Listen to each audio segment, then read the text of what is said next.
अस्सलाम वालेकुम भाई इमरान साहब। जनाब ठीक हो जी?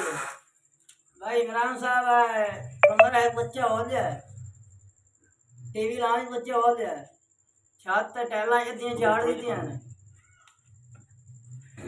दूसरे नंबर ते जेड़ा अपना थालू रेड़े वाला है ओदे ना दो दो को होई है राज ते ये आज काम होया है। ये किस टाइम का वकूआ है? ये वसूबा जी ये अपना है 11 बजे दा बनया की है? बने ही और बजरी नहीं आ रही तो जा रही है लदींदी पे भरींदी पे है। कितने बजे दी? 11 बजे जी। अच्छा 3 बजे पहुंचे हैं दो दो नाल। हाँ और तो की कीता? मैं तो वो जेड़ा मेरे होया मैं वो लीता नाल नाल। हाँ तो हुण आज कितने कमरे कीते ने? कमरे आज है 15 हो जाए तो दूसरा टीवी लाने की हो गया?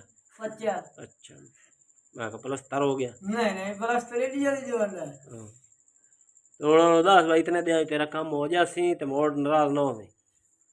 अल्लाह खैर ऐसे ऐसे है महीने जो पहले बाहर उसा है देख तू। बाहर ले तू हाँ बाहर ले तू कैश चो नहीं बाहर ले तू।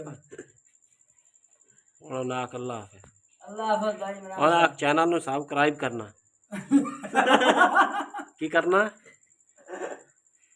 और आप चैनल नु सब्सक्राइब करना ए हम ना हमने नहीं बड़ा उठना तो आखना चैनल नु सब्सक्राइब करना। हाँ ए सारे फास जा तो आख चैनल नु नहीं ये नहीं आखना पड़ना तो होर दास तू पहले ट्राई कर तो आख चैनल नु